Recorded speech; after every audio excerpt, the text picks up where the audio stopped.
Hi, and welcome back to Continual. Tonight, it is time to load up those Star Cruisers and start raiding through the galaxy. We are here to talk about everyone's favorite new Star Wars, Andor. And so, yes, I've already started the fight before we get even out the gate. So let's see who is going to jump in the mosh pit. Samantha, you are up first.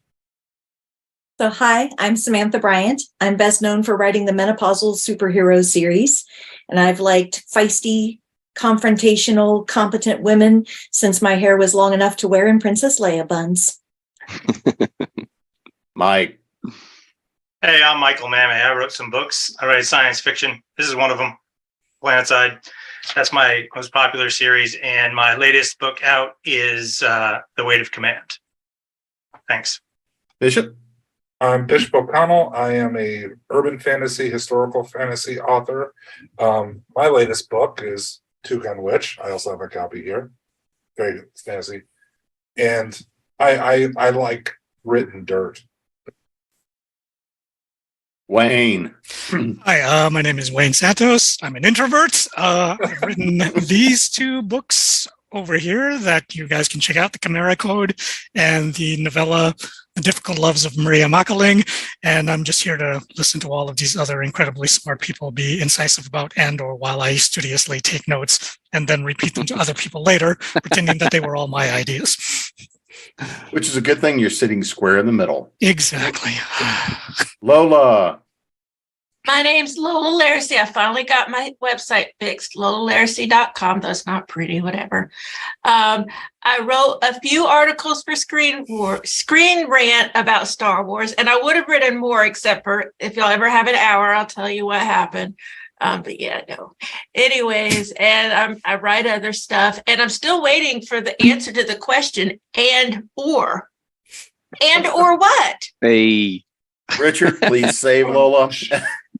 Hello, everybody. My name is Richard Swan. I am the author of the Empire of the Wolf series, which starts with The Justice of Kings, which came out last year, and the sequel, The Tyranny of Faith, which came out about 2 weeks ago.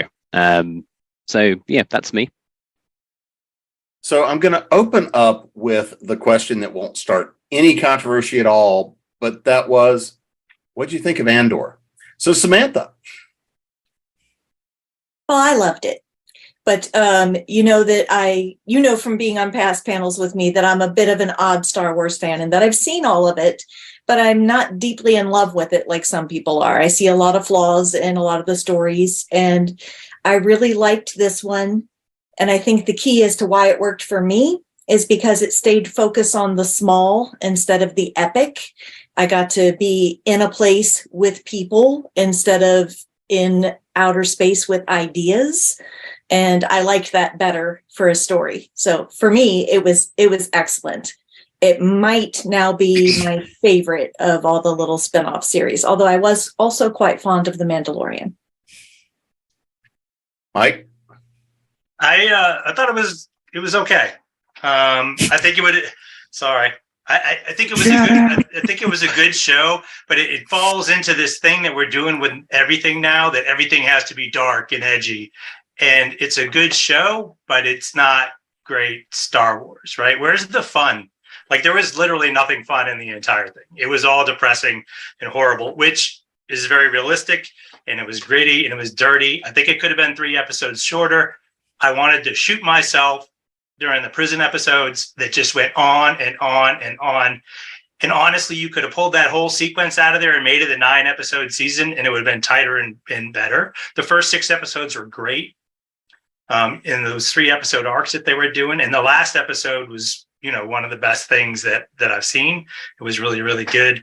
But through the middle, like, I stopped watching after 9 episodes and waited like 2 months before I watched the end because I was just bored during the middle. I want to know how you would make it happy, because you know how Rogue One ends. I'm not judging how I would make it anything.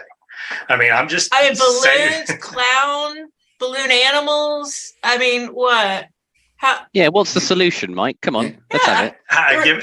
Bring it's Star Wars. It's Star Wars, and literally, we never mentioned the Force during the entire thing. Yeah, that's what it's you about. guys just don't. I'm sorry, y'all hate Star Wars. But it's the gritty Wow. real life. I'm sorry you want people. Bat. I'm sorry you just want It's Batman. the people. So Bishop, what do you think? I'm with Samantha. I really liked it, and I liked that it was finally a Star Wars story that wasn't about the frickin' Skywalker clan and all of their dysfunction. That it was a broader universe, and we got to see more of the Star Wars universe rather than the select little niche. I will grudgingly agree with Michael that I think some of the prison episodes could have been cut way down. I thought it dragged its feet there. But overall, I liked. To me, Andor was a great example of what makes Star Wars different from Star Trek. That Star Wars is, it's not a universe you would want to live in. That it's like, this is what it would actually be like living under a fascistic, domineering empire that, doesn't really care about the outer rim type planets. And it's rough and it's dirty. And if you're not among the chosen ones that are going to bring balance to the Force and set everybody free, then life is really hard and it kind of sucks. And it's how people get by. Wayne? I'm gonna say that actually I enjoyed it a lot, and the primary reason for that is because they actually approached Star Wars from a street level. I mean, it's like Bishop had said previously.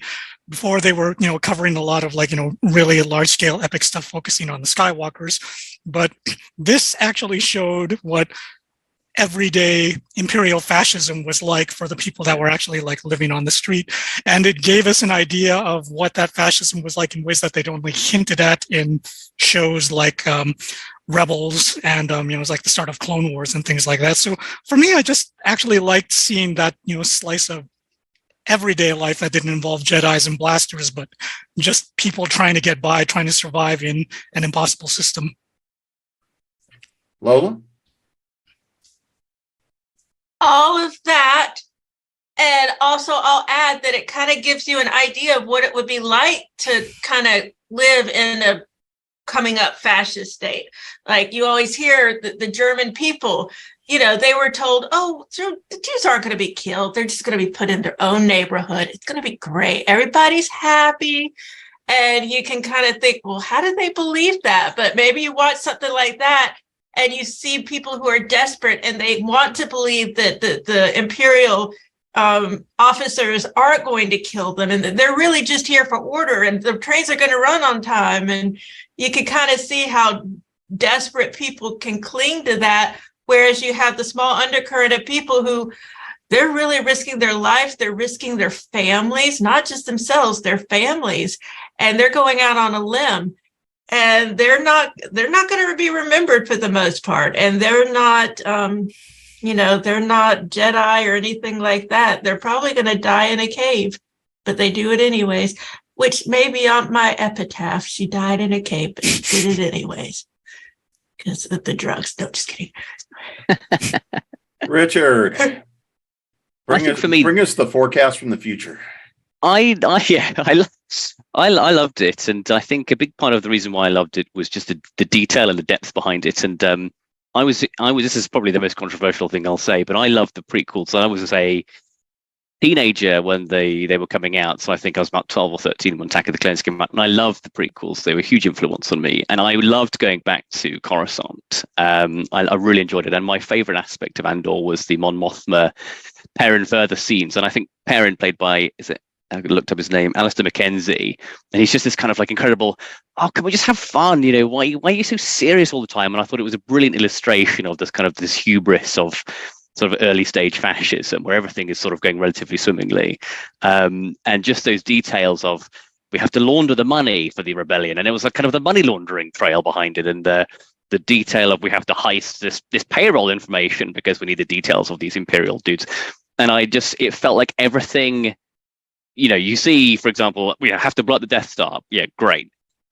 How do we actually even begin to go about that? And it took us right back to the beginning of what are the tiny little nuts and bolts we need to sort of get in place. And there's a brief scene, I think it's in the Imperial Investigations Bureau, whatever it's called. One of them says, they list things out, and one of them's like, oh, photon torpedoes from blah, thingy from where, blah, blah, blah. And it's just like, and it's too random to be random. And it's just this idea that all these little nuts and bolts of the rebellion are sort of being slowly collected and sort of built into and accreted into a sort of a whole. And Moth Monma's kind of laundering all the cash through, her kind of contacts and stuff. And I love logistics. I love thinking about that sort of thing in any kind of fantasy or sort of science fiction setting. And so I think for me it was, fantasy. All the shooting and everything was great, but I loved the slow sort of strangulation of build up of resources, where they can finally be like, right now, now we have everything in place to sort of to do it. So I really enjoyed those intricate details. And we probably should have mentioned this before we started, but there might be spoilers.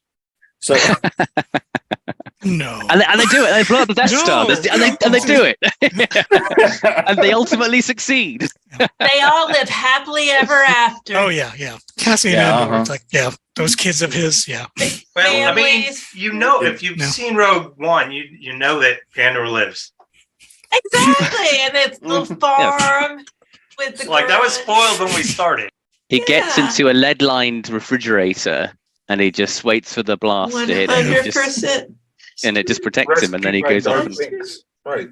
that's right. So we didn't see him bury himself under the sand. That could have happened. So so Mike, let's sort of start with this idea of kind of breaking down Andor. I mean, everybody's alluded to this. We got to see a grittier world. We got to see the earliest days of really the Empire taking power. And this really was much more of a view of day-to-day life and kind of the struggle. So when we start out, we see Andor, and really the series kicks off with what to me was kind of one of the weaker points in a way, is that the death that happens at the beginning of it with Andor, defending himself, but with full-blown force. When we look and watch that scene at the beginning of it, it sets a really solid tone. This is a guy who is not afraid of taking stuff on head on. He's going to take the hit. But I think there was a lot of ways that could have been done a little bit differently, especially considering, spoiler alert, we never got any answer to, does a sister even exist? That was my one of my many pet peeves. But so when we started out, when we get this view of Cassian Andor, kind of that initial stage, what do you think of that story we see? And I'm kind of focused mainly on that first three episode arc of how the story got set up for you. What did you discover about the world? Because to me, it was a little slow from the first 3 episode arc, but how did you take on that first 3 episodes, and what did you think about that starting point for Cassie? I mean, I really like the first 3 episode arc. I go into everything with an open mind, right? I go into everything wanting to like it. I wouldn't hit play if I wasn't hoping that I was going to like it. And so I went into that, very, very much willing to give it a chance, and you get a different view of things, and it was very different from the start, and I kind of like that, right? And I thought that first 3 episode arc tied itself up fairly well, except for that one point that you mentioned that I didn't even consider until you mentioned it, but now I hate that. You're welcome. Yeah, well, it's okay. I kind of liked seeing the different players, because in that first 3 episode arc, first of all, you're getting some of his backstory, right? You were getting some of how he got there, and we were slowly feeding in that backstory, and we were getting the small fascists, right? The guys who weren't even Empire, like the Empire's contractors, the cops who were perfect, right? They were perfect, and they were so real of, hey, we have a little bit of power in this thing. We're not anybody, but we have a little bit of power over this dude, and we're going to exercise it, which is just a very real construct for me. So I like that. Bishop? I like to start off too. And also, like Michael, I'm now very upset that you brought to my attention the fact about his sister. I'm just going to hold that that's probably going to be part of season 2.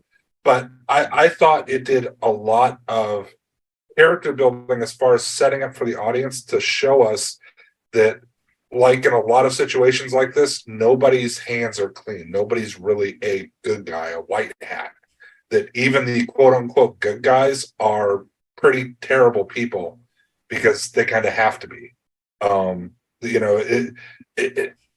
you're trying to tackle a fascist empire, I love Mr. Rogers, but Mr. Rogers won't bring down the empire. You need some sociopaths in there that have some anger and some drive. To King put Friday will.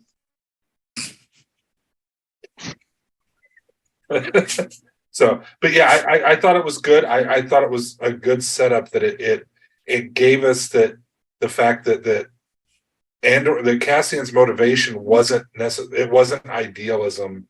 He wasn't, all for the cause. Really, he was pissed off. He wanted to find out what happened to his sister. And if people got in his way, well then, life was cheap in this universe, so be it. Wayne, any thoughts? Yeah, I actually like how they contrasted the Andor they introduced at the beginning of that season with the Andor that we actually saw in the movie, because in the film, he seems really, really committed to the rebel cause, and he's talking about all the terrible things that he's done for the sake of the rebels, and how he'd like to do one purely good thing.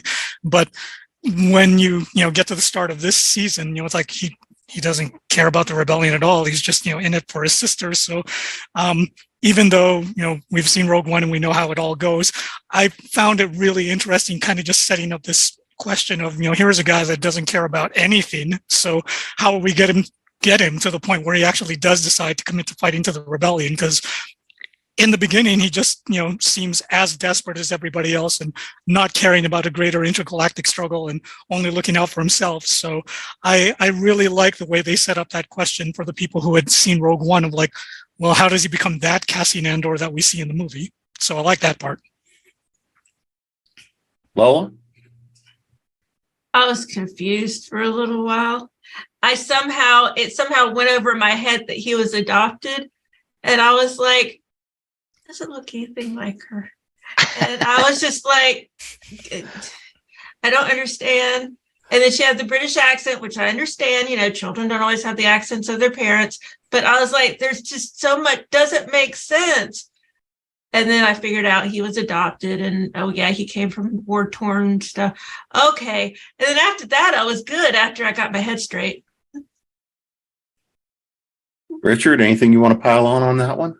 I feel like I don't know what the sister angle is. What was that? I've completely forgotten about this. That was the entire premise of him going in the bar. Hey, I'm looking for my sister. Well, Right. She was working here, Oh, I see. And that's how he ended up becoming mixed up in things. Yeah. You know what? I thought, because they introduced, so when he's introduced in Rogue One, the first thing he does is basically waste a guy who has become a little bit of a liability, but not like a kind of world-ending catastrophe. And I was interested to see if they would capture that same absolute ruthlessness in Andor. And to my mind, they had him kill a guy in episode 1 to remind you that he will pull the trigger. He's not messing around here. So I did quite like that. Sometimes we sort of watch TV, especially sort of liberal kind of Western media, and I don't mean that in a bad way, but that's kind of that often it's sort of a broadly left-wing kind of liberal media empire that kind of produces content, and a lot of it has a lot of hand-wringing around killing and deaths, and you see a lot of when villains die, often it's because of their own hubris or their own mistake, and the good guys always try to just spare him at the last minute, but then the bad guys kind of overreached. And Who shot first? Yeah, right, shot yeah. first. Well, exactly, and I think I've been watching Lion King, not by myself. I've got 2 small boys, and my youngest is obsessed with the Lion King at the moment.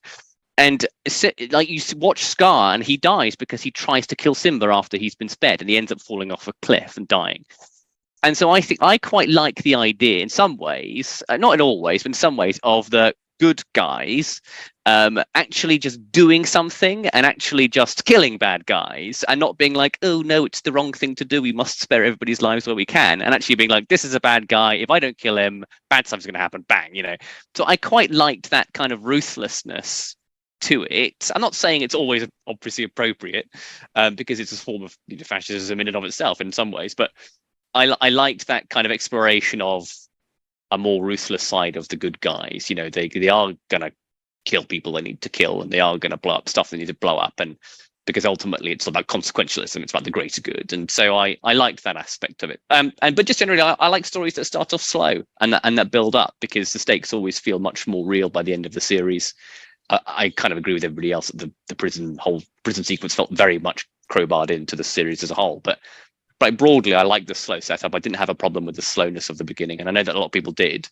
But just lets you kind of just breathe and get into the heads of the characters and where they're all at, and so that by the end, when people start to die or whatever, it actually feels like it's having an impact. And that's what all the best TV does. That Game of Thrones did it as well. Like, watch the first season of Game of Thrones, nothing happens for like 3 episodes, and then episode 4, Jaime Lannister and Ned Stark have a sword fight, and you think, oh god, this is kicking off. It's real, and it felt real.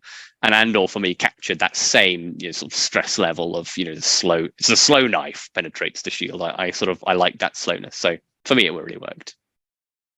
Well, and I feel like the secret subtitle of this series is the radicalization of Cassian Andor. Yes, and it's I love a really good reluctant hero. That may be my heart's trope, right? The person who really doesn't want to engage, who just wants to have their quiet little corner of the universe, but then eventually they just can't not participate. Yeah. And I think that's what we've got with Cassian. And and about the sister,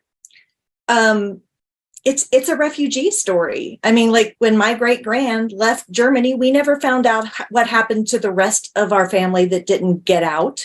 That's the truth of a refugee life, that, you may not ever find out what happened to the people you lost. This being Star Wars, I do kind of expect that in the second season, we're going to find out, and it's either going to be, oh, she became evil, or, oh, she's a hero. And either of those, I don't know. I'll wait and see how they handle it. But real refugee life leaves you with holes in your knowledge and people you've lost that you never find out anything about. And starting from there, like that's his start point, is a refugee who lost his family, who got adopted into a world he didn't understand and a language he didn't speak. And he becomes a not so very nice young man who's willing to do things for personal gain. And then throughout the whole series, we get to watch him find a better purpose and a reason to fight for something besides just his own gain. And I think that's beautiful as a story arc. So yeah, and because of that, I would keep more of the prison stuff that you guys want to kick out. I do agree it could have been lessened, but I think ending up in prison when he hadn't actually done anything, and the nature of that prison is as responsible as everything else in the story for why he became a radical. Mm-hmm. And this is another sad kind of mirror to Nazi Germany. You had, what's his name? Andy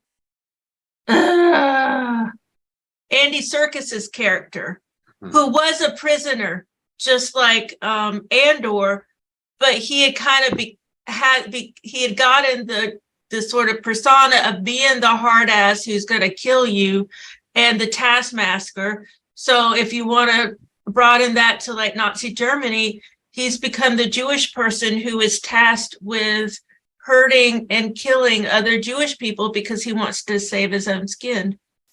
Quisling, yeah. Right. And he believes at some level that what they say the system is the system. Right. That if you do your time, you make your points. I forget how it was that we were counting. And he had like 6 more years or something, 6 months. Yeah. He had that you will be freed. He believed the lie just as other people did. And then when the lie shattered for everybody, that's when, everybody, it broke in front of them. The mirage broke. And I think it broke for Andor too. And he realized, this is wrong. I have to help. So let's actually sort of shift gears, because one of the things I think that was really one of the more powerful aspects in many ways was seeing Mon Mothma and that aspect of the Senate, the political maneuvers. Loved it. When we compare this to some of the stuff out of the first 3 episodes, which dove very heavily into the politics, I think what you got to see here was a much more realistic political view of the side deals, where things happen in the dinner meetings. And, within the family, you have somebody who is a very fundamentalist daughter and a husband that's just like, let's just get along. Let's enjoy the benefits of it. Yeah. And you've got somebody that seems to have that purist idea as a senator in Mon Mothma. So, Bishop, what did you think in terms of kind of what we got to see with the political maneuverings and kind of the backstory as to what triggered all the things that happened with Andor. I liked it. I'm somebody who thinks logically, that things, even like within something that's fantastical, it has to make logical sense to me. And that aspect of Andor established to me how the rebellion came about. That it wasn't just this all of a sudden, virgin birth, so to speak, that happened, that had all of these spacecraft and all these people signed up, that it had to be built from something. It had to come from somewhere. And you have to do it in the shadows to keep from being squashed and have it, shut down. So I liked the tension that was always around Mon Mothma, that like she always had to be careful about what she said and who she said it around. She couldn't even be honest in herself at home. She really didn't have any kind of a safe place to actually be herself, except those brief moments with her sister. And I also think it was good because it showed the two sides of any kind of a fascistic or totalitarian regime, that between the haves and the have-nots, that there's not really a whole lot of middle ground, that you have the people that are draped in power and privilege. And for them, they live in this great shining city, and they have the flying cars and these nice houses and dinner parties and food, and everything's great. And for literally everybody else, you're sleeping in the dirt and eating, roots, and you're so busy working and just trying to earn enough money to stay alive that you don't have time to think about or question how evil the government is, or what bills the politicians are passing. So yeah, I thought it was a really neat idea. I could see why some people in a Star Wars film might be bored by that it's almost like procedural rather than action. But I thought it was really good at developing tension and some character growth. Wayne? One of the things that I actually found really interesting was, I like the Mon Mothma side, but I was also like really, really impressed with the ISB stuff and the up and coming officer, and how they actually lay out that yes, there's this extensive spy network. There are like logistics that they analyze, there are things that they have to organize, and there are even like office politics that are going on, where you've got all of these various factions within the ISB that are all jockeying for position. And all of that just kind of shows that in some ways the Empire was just always going to turn in on itself and eat itself, because it's like everybody was basically like looking out for themselves and willing to it's like backstab each other and do the runarounds and pursue their own agendas. But at the end of the day, it's like none of it could actually last. And, it's like all they did was they just, progressively made the people angrier and angrier until, you finally get to the end and they do something about it. But it was really, really interesting to me to see how they actually laid out that structure and discussed how they were going to snuff out the rebellion while at the same time still trying to take each other out for personal gain. Are you suggesting that the tighter they clench their fists, the more systems slip through their fingers? Perhaps it could be that. Yes, perhaps indeed. What was it? Hold on loosely. Well played, sir. Exquisite. All right, honest time. I've been looking up stuff for Gail's panel at 8, so I missed the question. Could you repeat the question? What were your thoughts in terms of what we got to see in terms of the political universe? What about? I loved it. Okay, first of all, her husband, even though I hate the character, Mackenzie, God, I already forgot his name. He was in a show I loved called Monarch of the Glen. I loved Alistair that. McKenzie. Thank you, Alistair McKenzie. I loved that dang show. So I was happy to see him. And her friend, Ben Miles, was in Coupling, which I loved. Of course, if you look back at Coupling now and his character, cringy, not cool, would probably get canceled today. But yeah, back then I loved it. So I'm just happy to see all these people.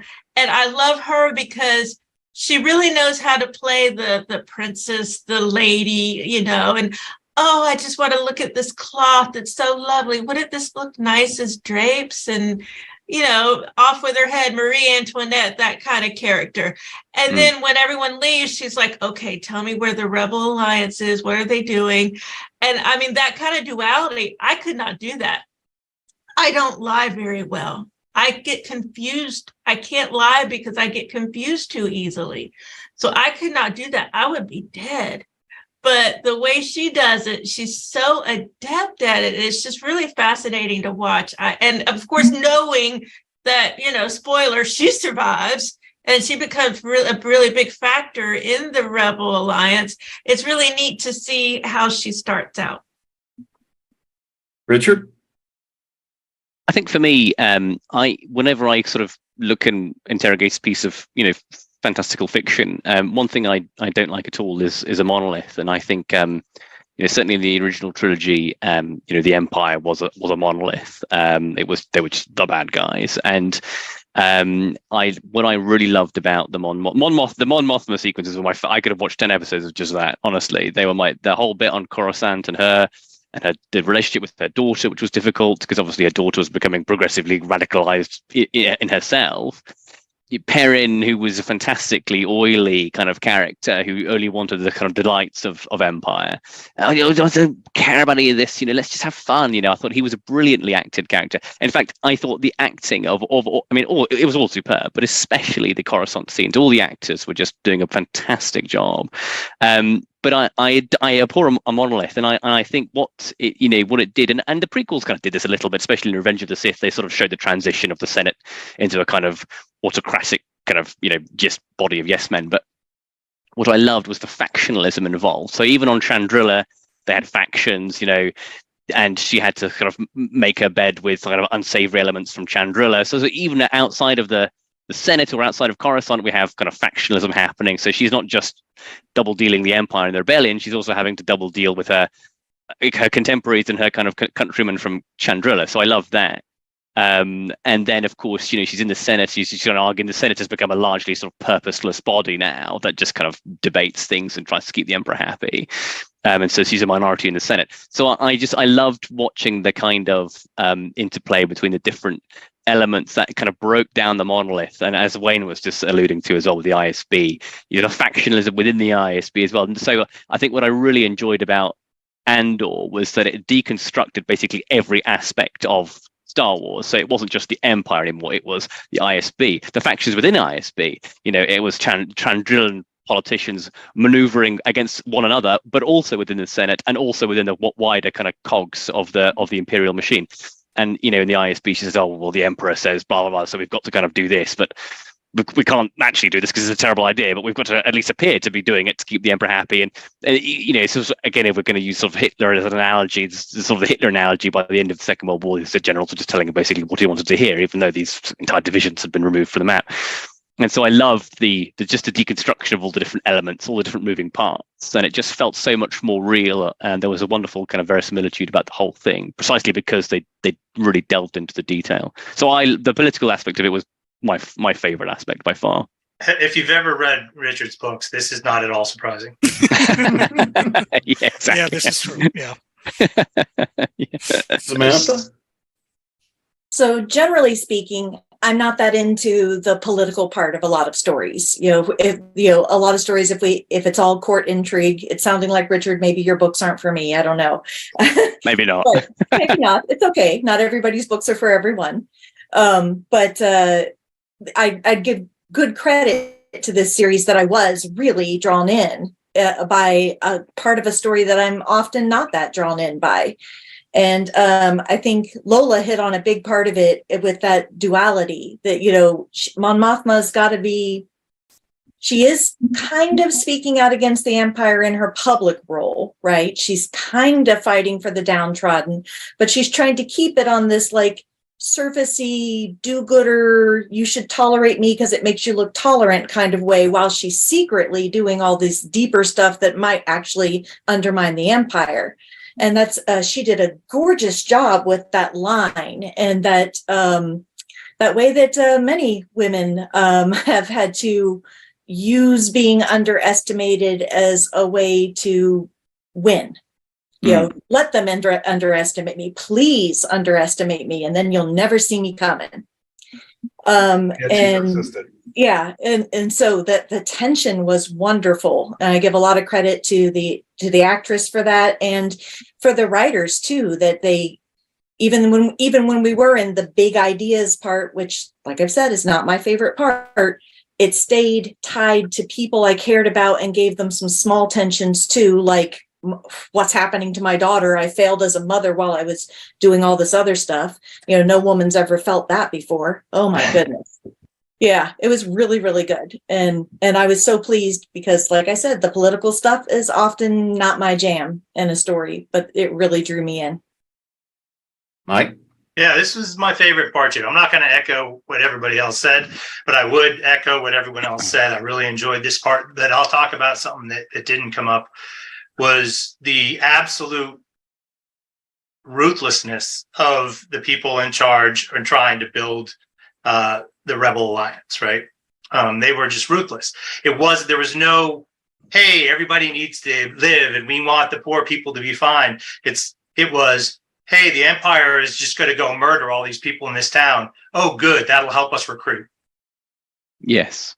And which is extremely, having been in a few insurgencies myself, it is very real, right? Anything that the power is going to do that is bad, you're going to use that to your advantage in any way you can. If you can beat them, you beat them. If you can't beat them, you can turn it into propaganda. And that's exactly what they were doing. They're just going to let people die. Well, we can't warn them because our spy on the inside is more important. Yes. And they'll know that our spy, we'll lose that, and we'll lose the ability to act in the future if we go save these 50 people. And that's so different from all the other stuff. Although Leia, in her own way, you could do a whole thing on that, is completely ruthless, right? We're just going to send all these fighters out to fight this station, and they're all going to die. And, on the hopes that one gets through, which is ruthless, but you never think of it that way because there's this big thing coming at you, right? But here in this, you don't have the big Death Star sitting there. You have a political thing, and it's just, that was very real and very good. I thought that it was very nuanced, and that look, they're not good people. They're fighting for a cause. They believe in the cause, and they will sacrifice your kid if it makes the cause go further. Well, that kind of leads into the next thing I want to talk about. So when we're looking at, that third trilogy, the third segment, we're looking at the heist, right? So, this is where we really are looking and trying to figure out, by now we've been through the present sequence. I'm just going to kind of gloss over that. We all kind of know what was there, what it was for.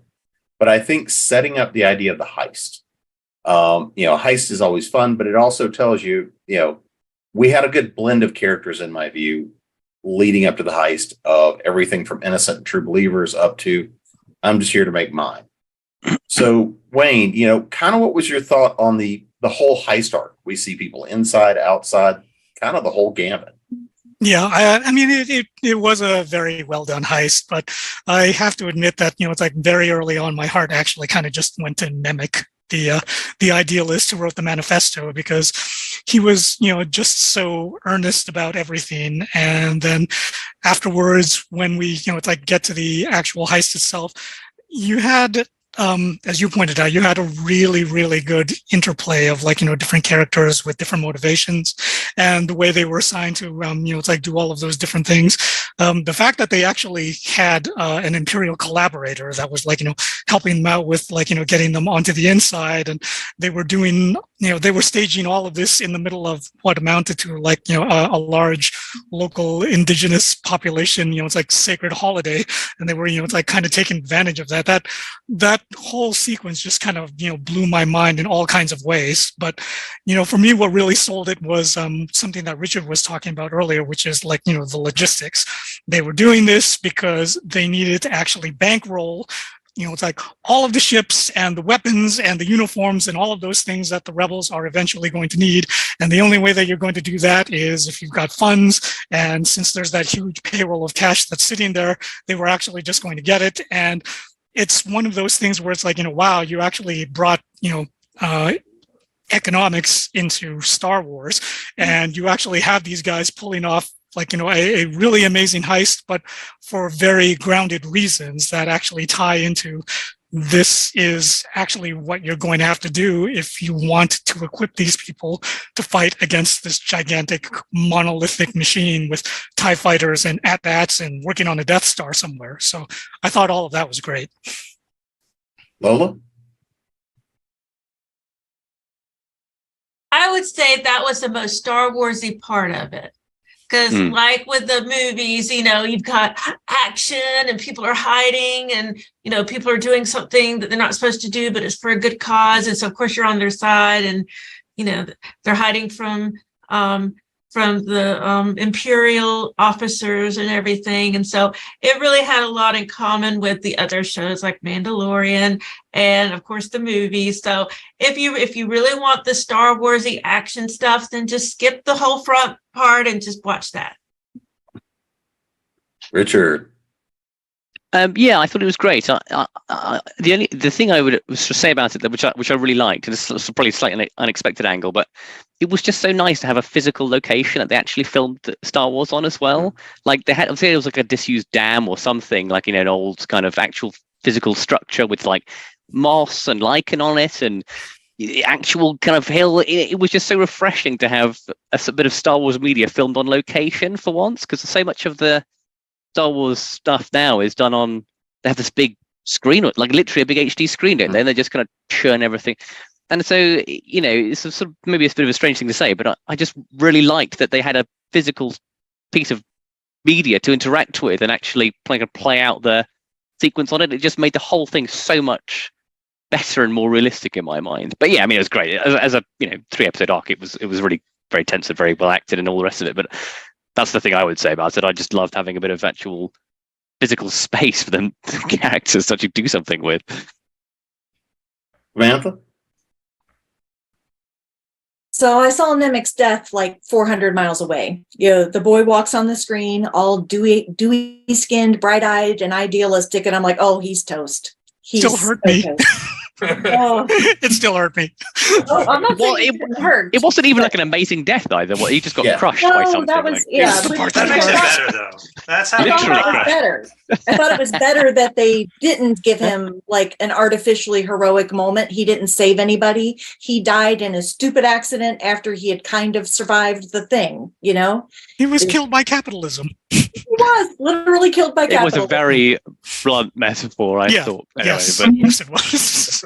But among this part of it, I think I'll credit the tension they were able to create again, where nobody could be sure who they could trust, and Cassian was being all secretive, and we knew why, but they didn't know why, and they're sneaking to check through his bags and see what they find, and why do you have this?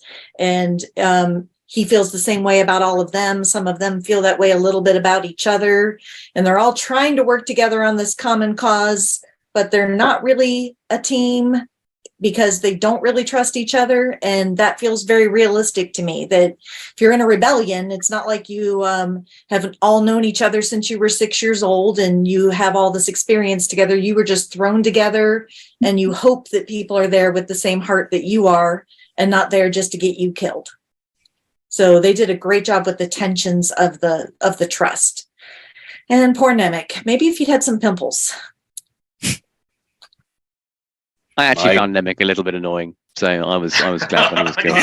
Richard was happy he died. Well, I mean, the second you saw him, you're like, oh, he dies. Yeah. I mean, I definitely knew he was going to die. I mean, he was red shirt all the way. Well, yeah, gave his little kind of spiel about the Empire, which was very excellent, by the way. I thought his little Imperial manifesto was very, very good. But yeah, his death was, as Samantha says, very predictable. But I was glad that he went. I found him very annoying. Talk about ruthless. Yeah. I mean, Samantha kind of hit it, I thought, with the trust and stuff like that. And I want to just talk about something that nobody hit, which was the most Star Wars thing of this entire thing was the anachronism of the payroll being in cash. Yes. Right? Like, in what world is the payroll in cash? Right. I mean, this was straight out of Kelly's Heroes from World War II. Right. It's just like, we're going to go get the gold out of the Nazi bank. Right. It's just, which is perfect. I mean, that's so Star Wars is all like that. even the stuff that I like, right? Why do you have to physically go get the tape deck or whatever that thing was during, when they're trying to rob the plans of the Death Star, right? And they have to like scale up the side of this thing. And the only place you could transmit from is from an exposed position on the outside of the building, right? Yeah. Which is all just like Star Wars engineering is like you found the most ridiculous engineer in the world and you engineered it. And this was the only scene in Andor that really came across that way. Like, really, the payroll's in gold. Like, we're just going to go rob this place and we're physically going to take it. And no one has any trackers on any of it. Like, they can't just track it wherever it goes. No RFD chips, right? You try to steal a chip from a Vegas casino, they're going to arrest you because it's got an RFD chip in it and they can track you to your home in Texas, and Star Wars just hasn't got that far yet. Well, I think lots of things in Star Wars, like in terms of the technology in the battles, is worse than the stuff we have today. Oh, yeah. Like an actual fighter jet would probably take out most of those spaceships that they have. Like, just this kind of line of sight kind of TIE fighter. Just no one uses fire a missile at it, for goodness sake. Yeah. But Andor was really not as much like that, right? Because it didn't have a lot of that stuff except for this one part. But again, Lola said it perfect. This was the most Star Wars part of the whole thing. And I like Star Wars, so I liked it. Bishop? Yeah, to me, I didn't find the whole idea that it was in cash too unbelievable because, again, to me, it made logical sense because it's kind of like with our country that we still print a whole lot of money because, there are some things you need to do that the people you have to work with will only take cash. So cash will never completely go away, right? I mean, it's even the great evil empire is still going to need to work with unsavory sorts to get things done, and they're going to want their money tracked. No, I mean, that's fair. I had guys carrying around duffel bags with like $1 million in it when I was in Iraq to pay people off. Right. Extraordinary. And I also liked that I thought the heist scene really kind of exemplified what made Andor different than, with the exception of Rogue One, all the other Star Wars scenes, all the other Star Wars movies, is the other Star Wars movies basically followed the officers. It was the important people. They only showed up for the battles when it was a big, key, important stakes point, right? That this was the swivel point where everything was going to change, that you didn't see all the grunts that had to die, all the boffins that died to bring us this information. You didn't see all the prep work that had to happen, all the people that died sad, pointless deaths, ridiculous accidents in order to make all this happen. And that's where I think, I don't think there could have been a better way for Nemec to die as the true believer than as a sad, pointless accident that was all just, step 17 of 146 that had to happen along this way. And I thought it was also good too, because when it introduced Nemec, and you kind of got this on the Empire side with, I can't think of what the guy's name was, but the one that was obsessed with Andor throughout the whole series. Cyril, thank you. Yep. That so few people on both sides are actual true diehard believers. Most of them are going along because they agree to a certain extent, either they have to in terms of the Empire, that it's like, well, if I don't do this, I'm going to be dead or in jail. So I need to go along to get along.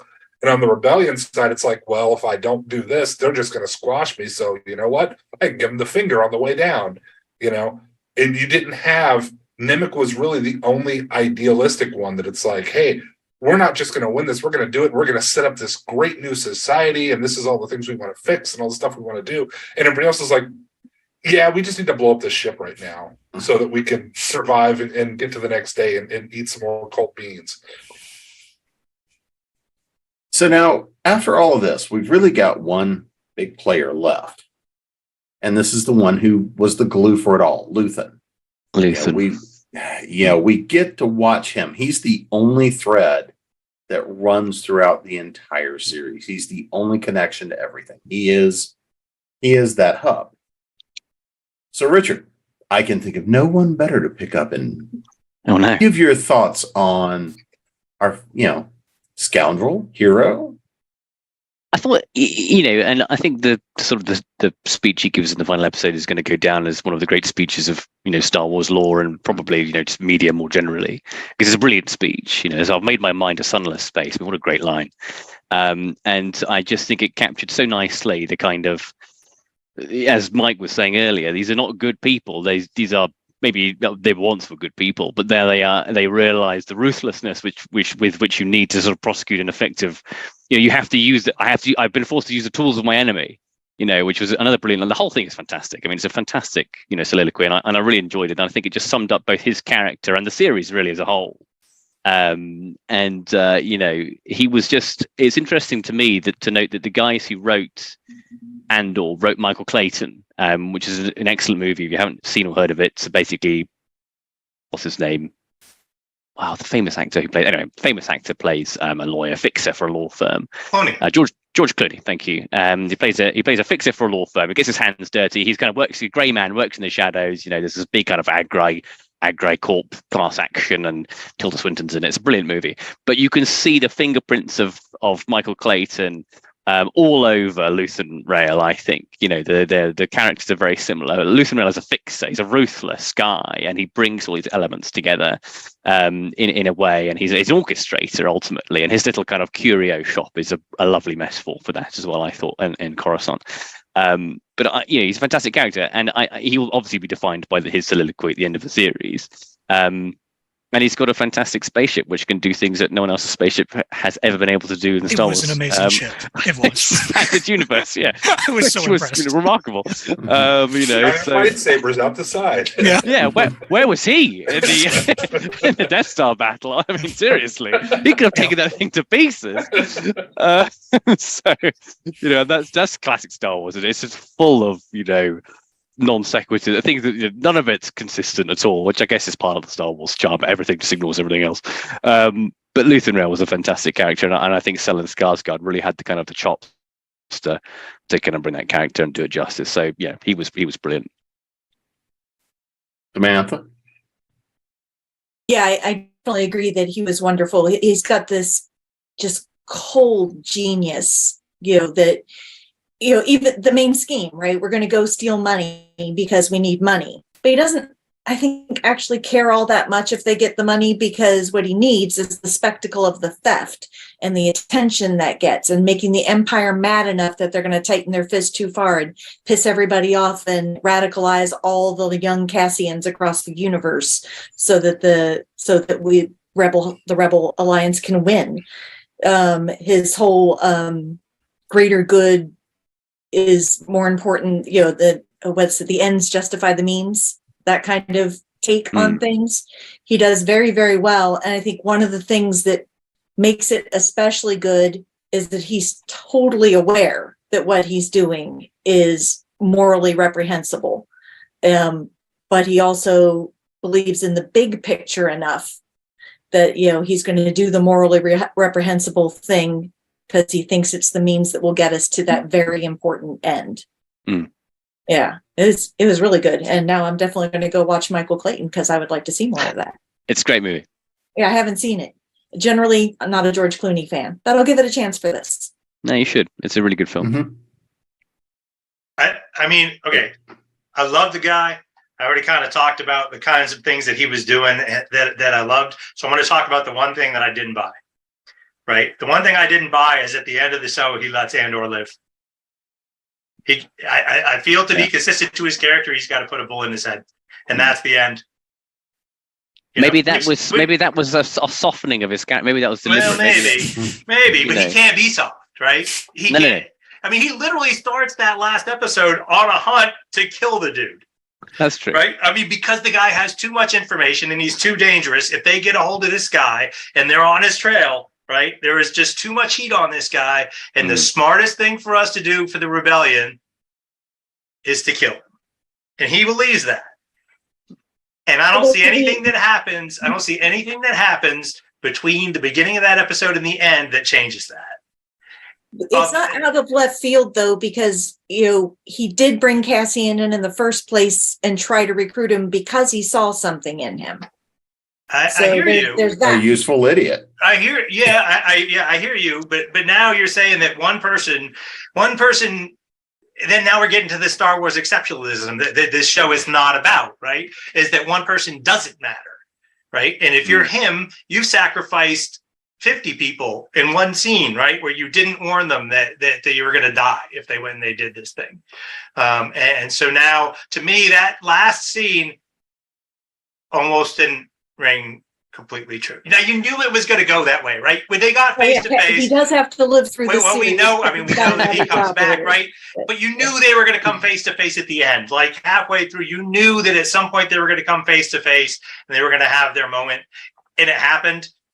But I didn't quite buy it. I think actually in that final episode, they tried to show that he was emotionally affected by seeing that actual open rebellion that was happening in the streets, because when all of that was going down, they kept cutting back to his facial expressions, and he actually was emoting like, oh wow, this is for real, this is happening. So I kind of took it as something shifted inside him once he realized that the rebellion was going down. Exactly. And then when Andor finally went, okay, it's happening, I'm willing to commit, he was like, okay kid, I'll give you a shot. I mean, that was my take on it. That was my read as well. I might need to go watch it again. No. I might need to go watch it again. Marva gets to save her boy one more time, even though she's already dead now. Yeah. Well, and to me, it was showing how that, I don't remember who it was that said they hated the monoliths, but to me, it showed that was the crumbling of the monolith. Yeah, Richard. That it wasn't, he wasn't this entirely, despite his amazing speech about, basically, I've given up my soul for the cause of this. And it kind of reminded me of the character of the operative in Serenity, the movie, to where he was basically like, he recognized that he was a monster. And, when Mal says to him, so me and mine going to die so you can have your new world. He's like, I'm not going to get to live in this world. I'm a monster. Yes. Monsters have no place there. Lutheran kind of came across to me. He felt like that he understood it. And to me, when he saw the open rebellion taking place, which I have heard that Marta didn't actually say fight the Empire. Yeah, she did use another F word. When he saw that, Mike, which is the F word? when no one's going to get that joke. Oh, that's true. When it's like Wayne said, when he saw that happening, that he was like, okay, this isn't all just mechanics. This isn't just all me connecting these plots and pieces. That, sometimes the fervor, the fire in somebody's belly will make the difference in this empire. It isn't that anybody's special or the one or the chosen. It's the spark that starts the fire, right? To steal a line from the movie that a lot of people disliked. That's what he saw. And I saw it as both a moment of weakness, that he wasn't this hard, soulless person he thought he was, and however much he wanted to be, he still claimed to sort of like the tattered remains of his soul and his heart. And it was like, maybe this is a way that I can kind of save some of myself. And I may be reading way more into this than was there. I think that's really it. But it's when the whole series just went soft. Well, I agree with you. Wow. Just why? I mean, it just went soft, right? Just say. I agree with you. I'm just kidding. I agree with you. I'm just making it. But my key point to that also at that scene was, my takeaway of the whole series is that B2 is an absolute treasure and must be protected at all costs. That droid is the single greatest thing that came out of that show, and I will fight anybody who says otherwise. Just waiting for the Lego set. They built a special circle in hell for that guy who knocked him over during. Oh, absolutely. I just hope they replace his batteries. Okay, let's just get him fresh. The droid thing was kind of funny to me. Sorry to go off topic, but the droid thing was funny to me, right? Because that was like the one. This was not a kids show, right? Star Wars, despite a whole bunch of internet people talking different about it, is mostly a kid show, right? It's like from the time that people complained about the Ewoks until now, people are arguing about a kids show. Andor was definitely not a kids show, right? Except for the robot was like the one thing we're going to throw in that you could actually show a 10-year-old. Right. Gotta have the merch. You got to have the merch. Well, that's it. As proof that it's a kids show, it's the best the best trilogy of movies is whichever one you were a kid when they came out. Like Richard, Exactly right. That's why he liked the prequels, because Exactly right. when they came out. The older ones of us were kids when the first trilogy came out, so that's why. That's why you're wrong, Richard. Well, the other thing with the first movies though is wait until you hear what he's going to say next. There was no internet during the first movies. Yeah, that helped too. Like like you walked into Empire, and when all that stuff went down in Empire, it was just like, holy what? I mean, like Luke, I am your father was like, what? It was like the most devastating thing that happened to me as a teenager, and I was not a good teenager. It kills me to think that the kids of today will regard the sequel trilogy, clearly the worst of all of the Star Wars movies, as their favorite and best of all of them. I guess that's how older people felt about the prequels when they came out. But I loved them. Episode 7 is better than Episode 4. Don't at me. I've heard that the prequels are better if you watch them in a language you don't speak. That's interesting. Yeah. All the visuals and none of the stilted dialogue. Right. Yeah. That makes a lot of sense, actually. Yeah. Could see Vader being cool in Japanese. Yeah. Okay. Exactly.